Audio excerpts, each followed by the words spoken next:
Hello and welcome back to Send with Coffee and Boxing Gloves. I'm Kelly and this podcast is all about the real experiences of Send parenting, the challenges, the system and advocating for our children.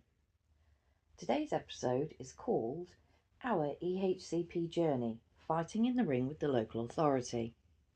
In this episode, I'm going to detail as to what we experienced when getting our own EHCP. There will be another episode that will go through timelines, processes, laws, etc., so as you can have help for your own EHCP application. So grab a coffee, take a breath, let's get into it. So on the first episode, if you've listened to that, if you have, thank you, and I'm glad you're back. I said that I thought our EHCP process was about 2 years. Turns out it was like 18 months. Not far off 2 years. Probably just felt like 2 years. So with our EHCP process, so Jessie was at preschool and the lovely ladies there started the process of putting a referral into the local authority, so in our case the county council, to get an EHCP needs assessment done. So again, it was a really long form and there was a lot of negative talking, which I've touched upon. So a lot of things like, what Jessie can't do, things of that nature. So again, it's a very kind of negative way to look at your child. So that takes its toll. And as I previously mentioned, my car was my safe space. And there was a lot of crying and anger. And there was a lot of phone calls made from that car as well. So we were told about this. And I'd never heard of an EHCP. Like these 4 letters together didn't really mean much to me. So then I knew I had to research and find out, well, what is it? What is it? What happens? What's the benefits? So I ended up doing a lot of researching into it. And everyone knows you can go down a right rabbit hole with trying to find information and you go here, there, everywhere. And I've been all over the place on the internet to get information, to get help. So there are 2 websites that I found so helpful. Which one of them I found straight away, one of them I found later in the process. But I will, of course, leave links to any website that I talk about. This is not like any kind of, I'm not being paid to mention these websites. I'm purely going on my personal experience. This is what helped me. So I went on to IPSEA, which is IPSEA, and they have really good principal guides. So one of them is the legal process around an EHCP, but also they have the timeline, because again, that's a legal process. The local authority has to follow that. And then they've also got what needs to be in an EHCP. Really good principal guides, absolutely brilliant because they're written in plain English. It's not all this sort of jargon or legal speak. It's plain English, it's easy to understand, which is what we need as parents, because my brain power, I struggle with it most of the time, if I'm honest, because there's so much going on. So I was finding out about this, and the first step when it was started was April 2023.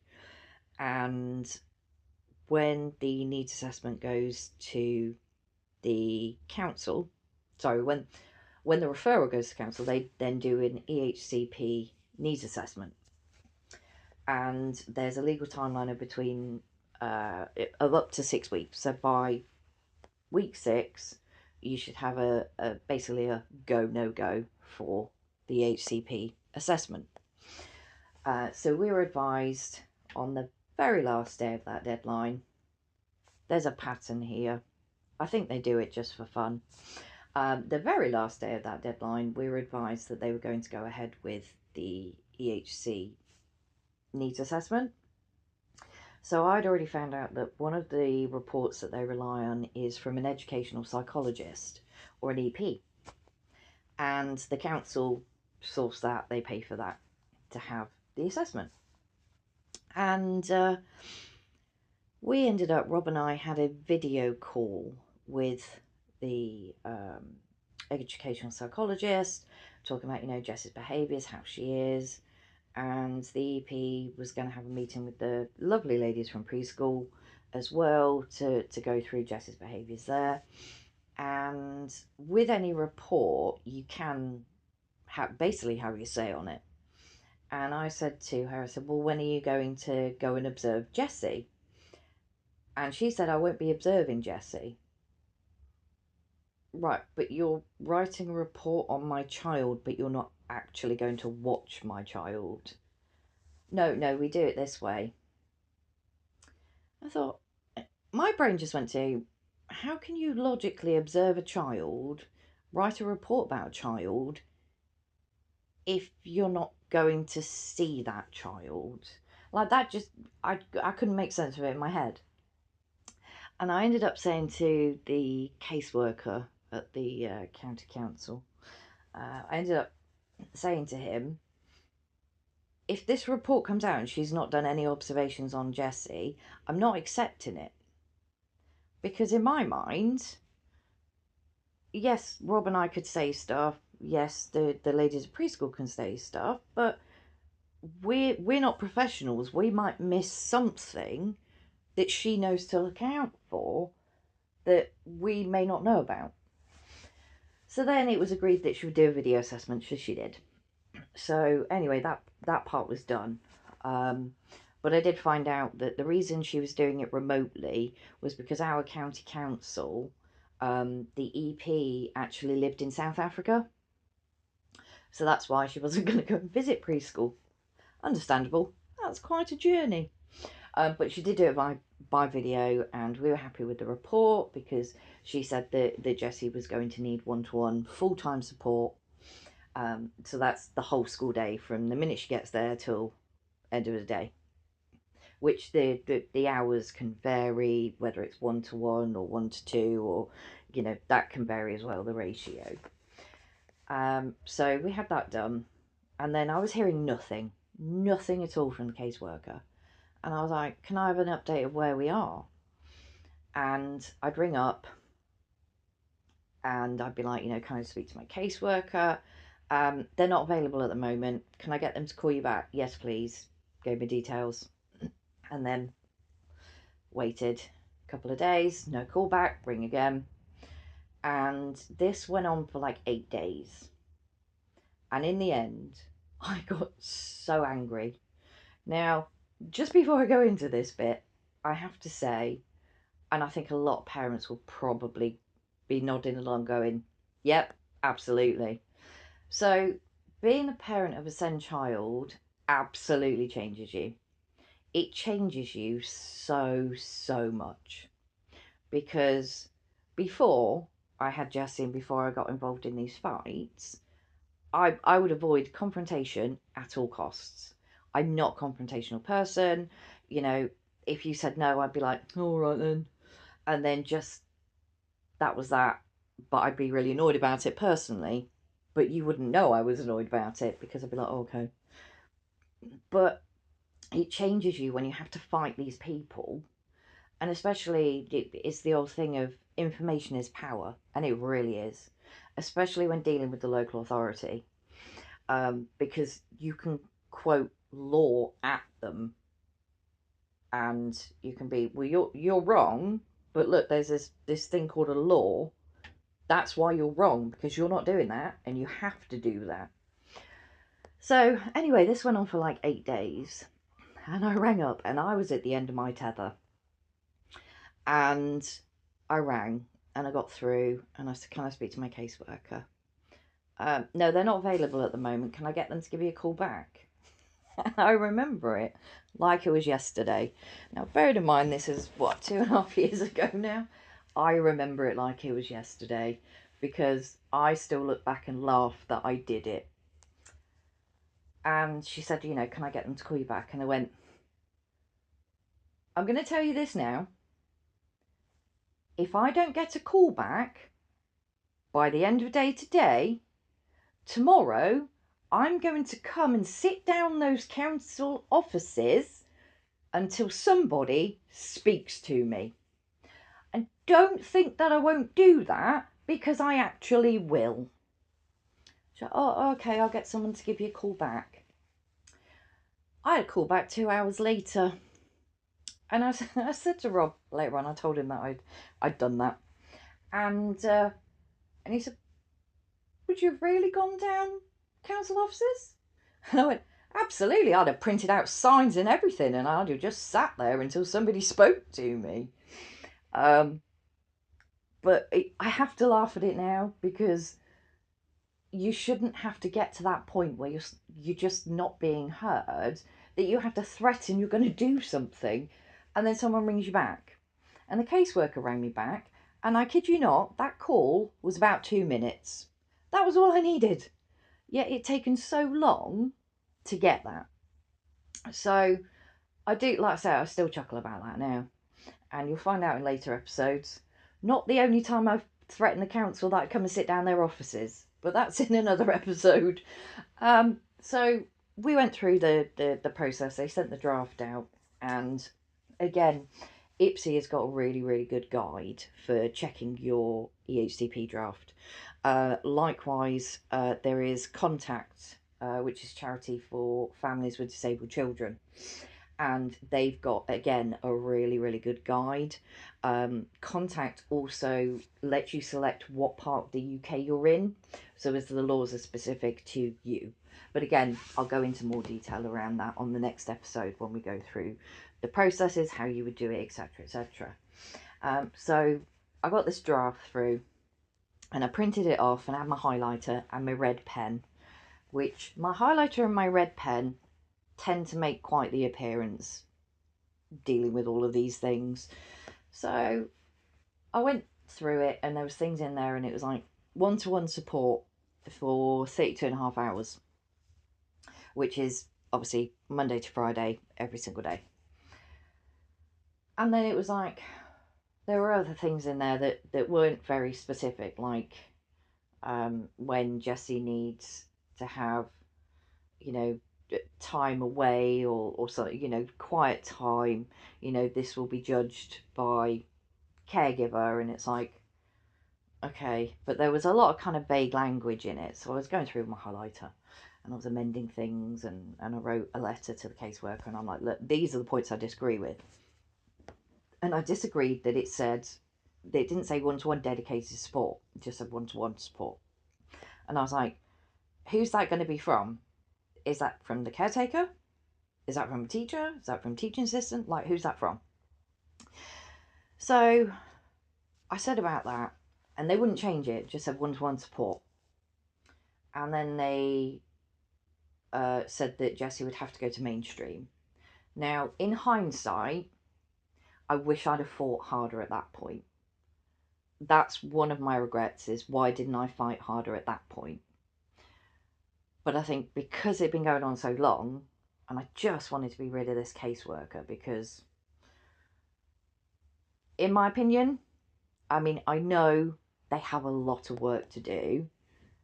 However, if you're not getting back to me, and it takes like 2 minutes to get back to me. So it was agreed that she would go to mainstream, she'd have a one-to-one. Now, the preschool that Jessie went to was closing, and it was a primary school attached to that Jessie was going to go to, and I'd had meetings with their teacher. Again, absolutely amazing woman, and the Senko there as well. Had meetings before Jessie started, because they knew obviously who she was, her behaviours, etc. And she said, I'm going to be honest with you, we're not going to be able to meet her need, and we're going to tell the council no, but they're still going to send her here. And it was one of about sort of 3 or 4 local schools, and it was like basically one of the smallest ones, which was what Jessie needed.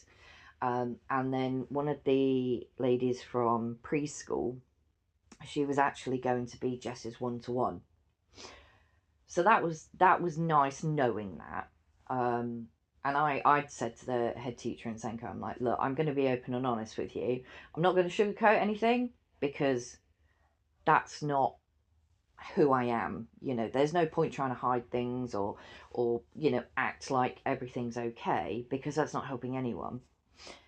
So they agreed that, and it was they also agreed in that meeting. So that was before the end of term, so she was still in preschool, and they agreed that obviously once Jessie came in, she would have her one-to-one, and she would then that what they would do at that point is they would call an early annual review and advise that they can't meet need. They would get their own educational psychologist report, and we would go through that process then, which then should support Jessie being put into a special school. And I was like, okay, sounds great, thank you very much.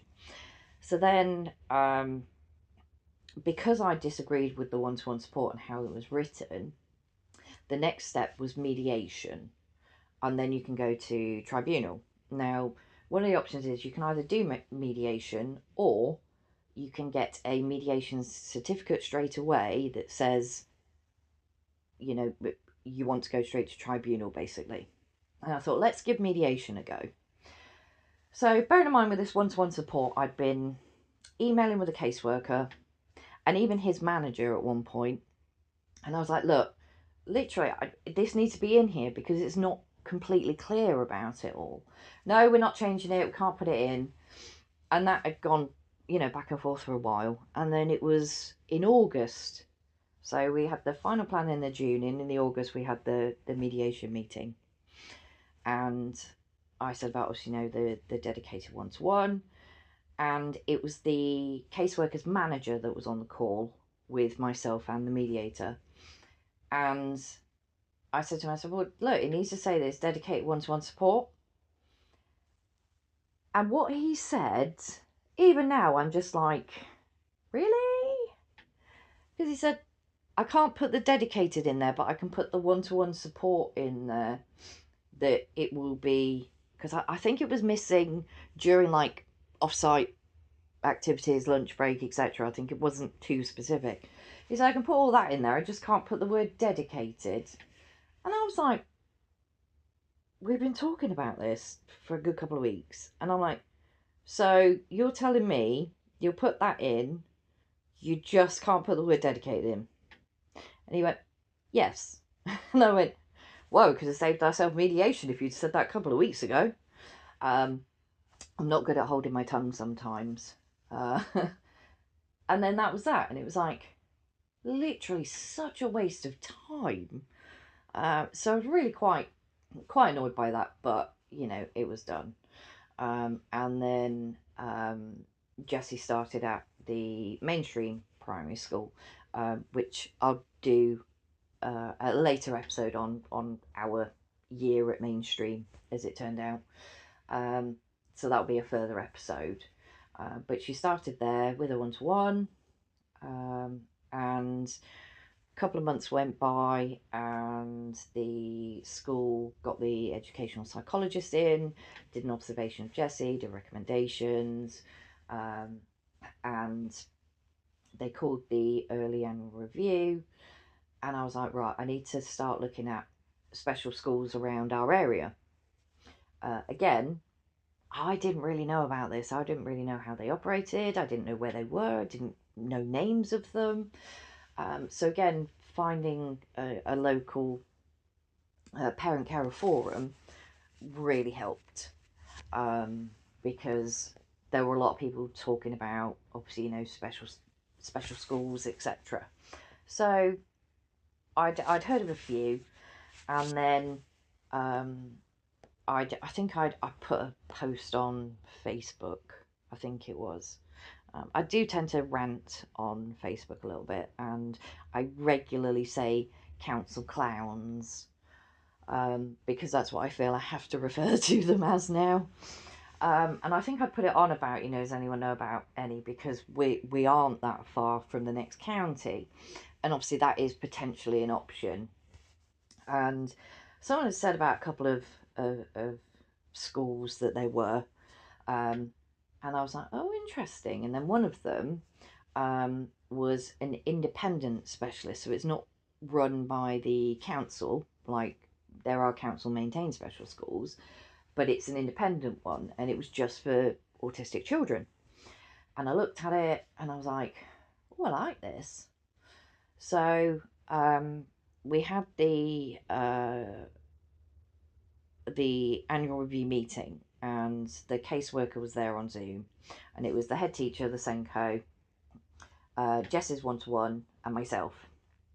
And we were going through it all, and they were saying, obviously, no, they can't meet need, and they had a lot of evidence, showing Jess's behaviours, times they've had to call me for me to go and pick her up, times she's had meltdowns, I had to go and pick her up, and, she really did not sleep well, and all of this.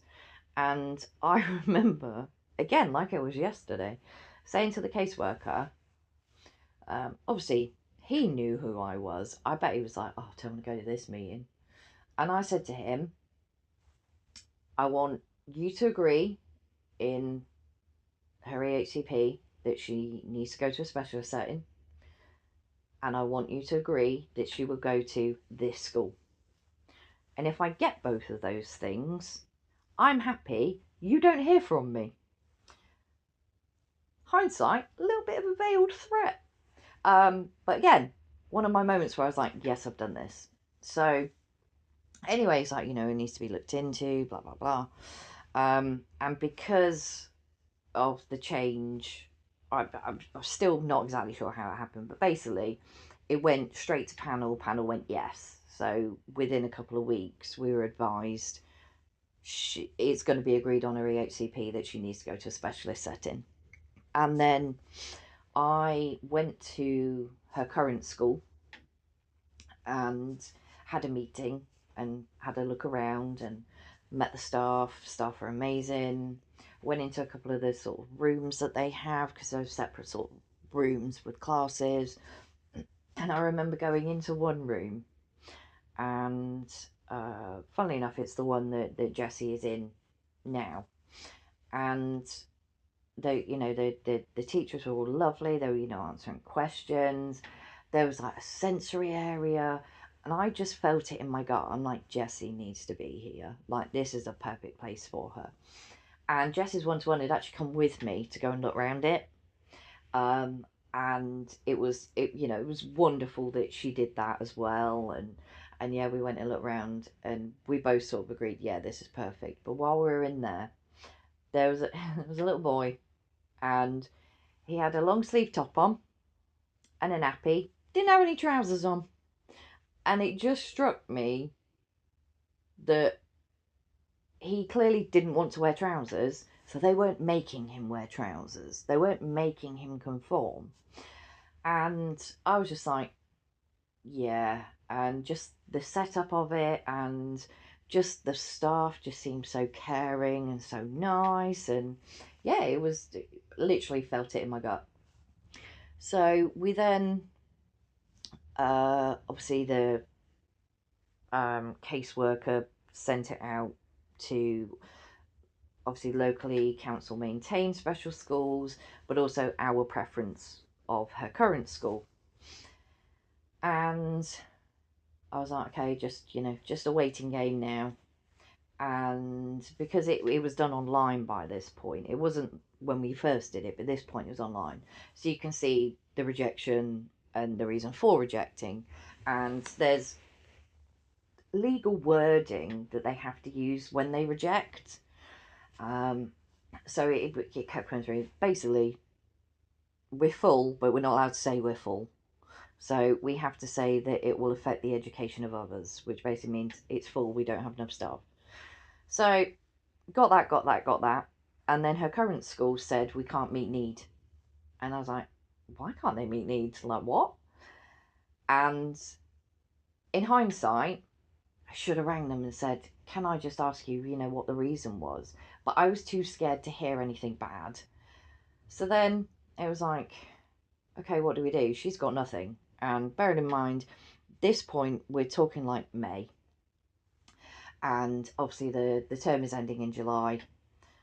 Are we going to get a place for her for September? Is she going to go back to mainstream?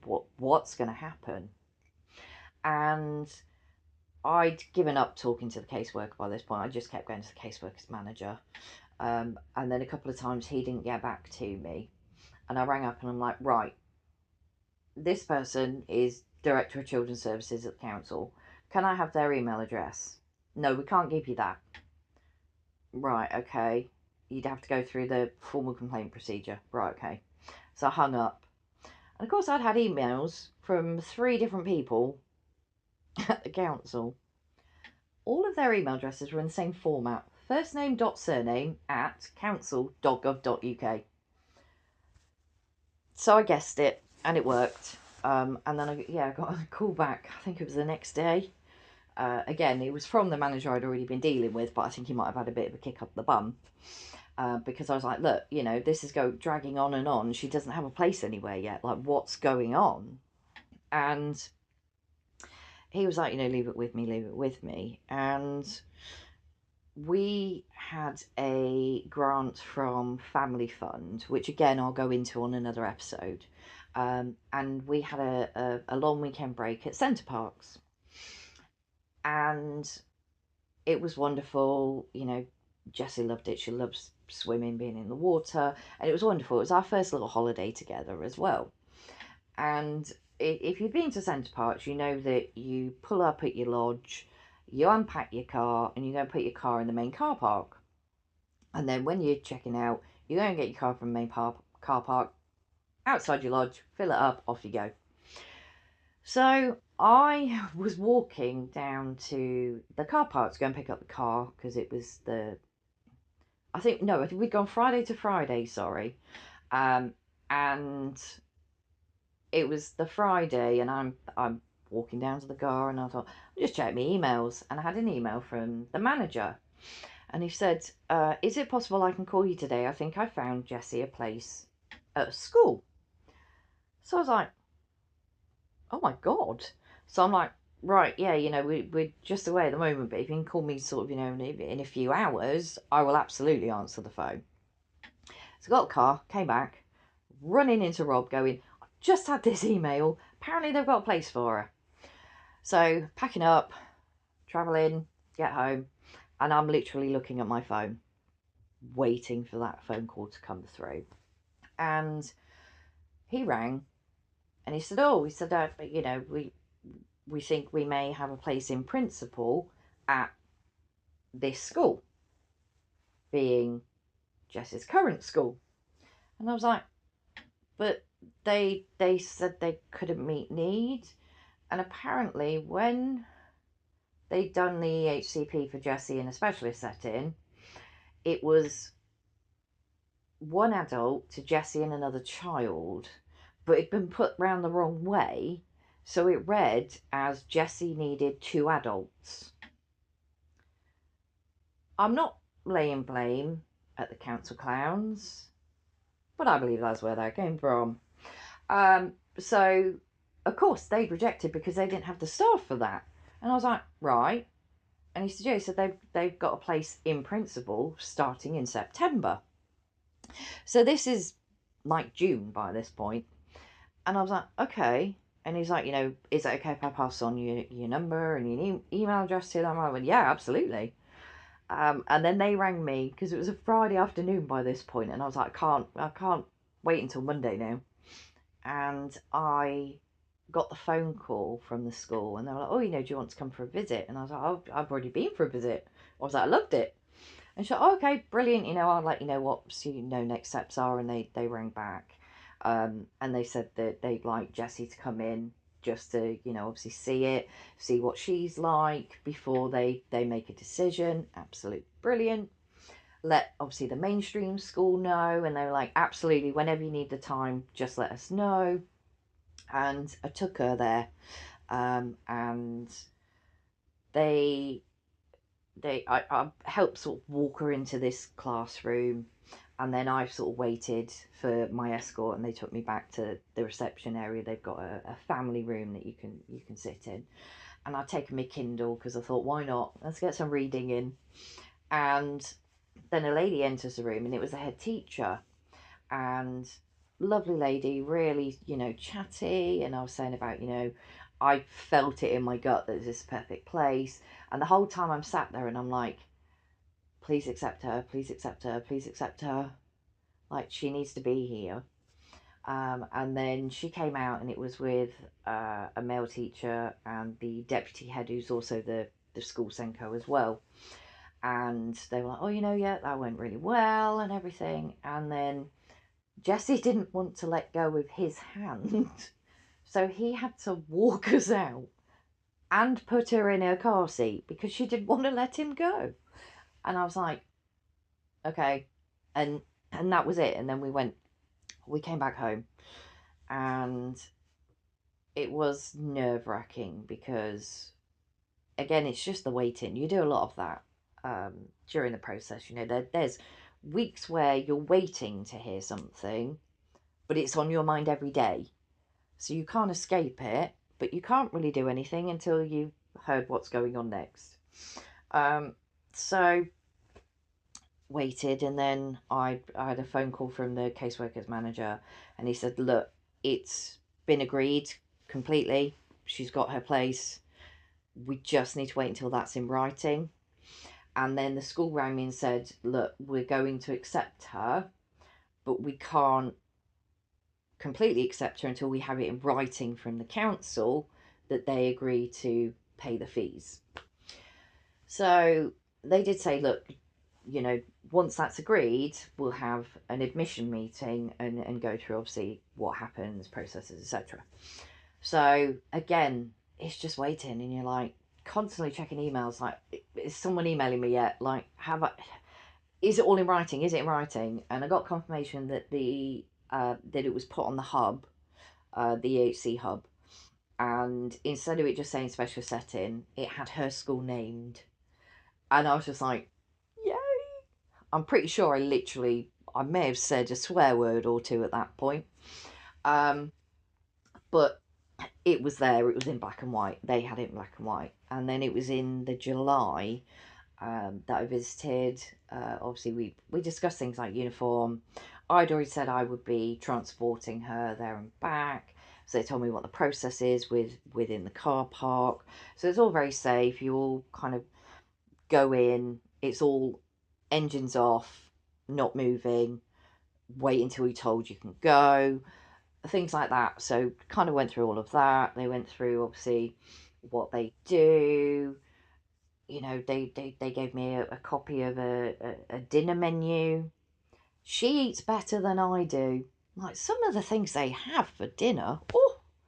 Oh, so, you know, and yeah, we kind of went through it all, and I burst into tears. Now, I know I mentioned previously about sobbing a lot in my car, and I know I've touched upon it here, but I had kind of got to a point where all this negative talking, you kind of get used to doing it, and it doesn't affect you emotionally anymore. You can kind of talk about it, and it just comes out. And it'd been a long time since I just randomly burst into tears. But I literally burst into tears and was like, I don't think you appreciate the fight it was to get her here. And I'm just so grateful. And I just thought, oh, they're going to think I'm crazy. Um, to be fair, they may well do anyway, because I am a little bit crazy. I'm a little bit, woo. And you have to try and laugh about things, even when you think you can't. So, like me calling the council clowns, I have to do that to try and keep some sense of humour around it, because otherwise I'm pretty sure I'd be rocking in a corner and just not being able to do anything. So yeah, so she had her place agreed, and then she started in the September of 2024. So she's been there, she had a full year there. She's now in her second year there, and is absolutely the best place for her. Like, all of the staff, I love them all. You know, there's even staff that don't work in Jess's room that are always like, "Oh, hi, you're right," when I go and take her and pick her up. And they're all just wonderful. And I'll never forget, she'd been there only a couple of weeks, and I'd done her Jess's DLA renewal was due, and I absolutely had to make sure I had that envelope in the car because I had to take it to the post office and get it sent off. Which, again, that's another episode about DLA. And I'd got to school and realised I'd been concentrating so much on this envelope, I'd forgotten her school bag, which had changed clothes in it, had nappies in it, had her sippy cup in it, had her snack box in it. And I literally burst into tears on the teacher. And I said to him, "I forgot her school bag." And he's like, "It's fine. What was in it?" So I rattled it off, and he went, "We've got nappies. We can get her snacks. We've got clothes if we need it. It's absolutely fine." Okay. I was like, "I could go back and get it." And he went, "No, you don't need to go back and get it. Don't worry. Just come back and pick her up later." And then I got a phone call from school, I think it was about an hour later or something. And she'd been there a couple of weeks, and I was getting nearly, you know, daily, every other day, at least once or twice a week. "Can you come and pick her up? She's had a meltdown," or "Can you come pick her up? She's like really asleep." So I kind of had that for the previous school year, and I hadn't heard anything from any of them. And I got this phone call, and it was one of the pastoral team. Um, and she rang, and she's like, "Firstly, everything's fine." Okay. Because I'm sure everybody does that, don't they? When you realise it's school ringing, you're like, "Oh, what's going on? What's wrong?" And she said, "Oh, you know, it's me from the pastoral team. I just wanted to check you were okay." And it threw me because I was like, "Sorry? Like, I know we had a bit of an issue with the bag this morning. I just wanted to check you were okay." And I'm like, "Oh, I'm fine." I'm like, I don't know where the tears came from because that doesn't happen very often.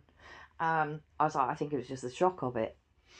Um, and I was like, I was just so taken aback that she was asking if I was okay.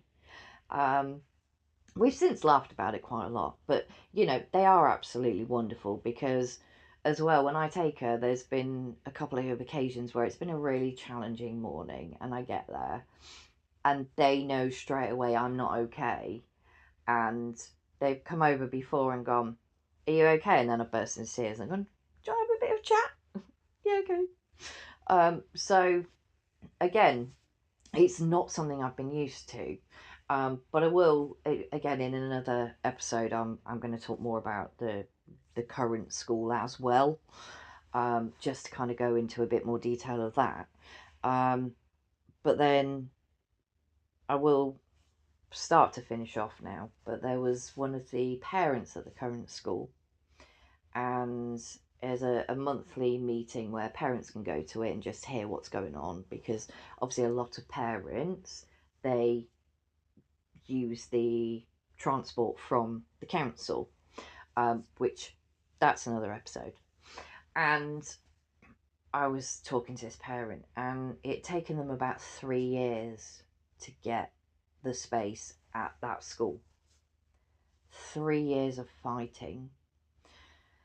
And I was like, I feel really quite bad because it took me from March to July to have her place confirmed. So we're talking 4 months. And I thought that was hard work.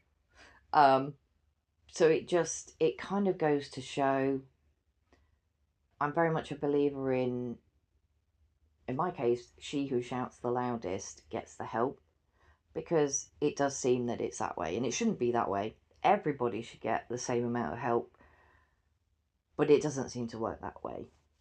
So that was our process. We've since had 2 annual reviews. So they obviously have to do an annual review, go through the targets, things like that. The caseworkers never attended either one, but they don't have to. They tend to only join if there's going to be a transition between age. So primary to secondary, for example. And I'm absolutely fine with not hearing anything from my caseworker because I haven't spoken to him since probably about April or May of 2024. But we've since had that, and it was the Senko and Jess's teacher. And like I say, we've had 2 annual reviews now, and they're like, she's, there's this target, she's meeting it. There's this target, she's not meeting it yet. Maybe we could add that in, maybe we could change that slightly. And to be honest, my point of view of the EHCP now, I'm not too worried what's written in there anymore. I'm not fighting people to get certain things written. I'm literally, she's where she needs to be, she's making progress. And that's all I ever wanted. So I'm not worried what's written in there. I don't really pay attention to it, if I'm completely honest. But we have the review and we do go through it, and it's nice to hear the progress that she's made. And in another episode, I'm going to go around sort of, the difference between behaviour in school and behaviour at home. Because there's a few things school have told me, and I have thought, that doesn't happen at home. But again, that's another episode. But yeah, so this one has been a longer episode, but that has been our EHCP journey. And hopefully now you'll understand why the title was Our EHCP Journey, Fighting in the Ring with the Local Authority. But I will say for now that I have been Kelly, and this has been Send with Coffee and Boxing Gloves. If you like the episode, please give me a follow, give me a like, share it with a parent that you think this will help, and I will see you on the next episode.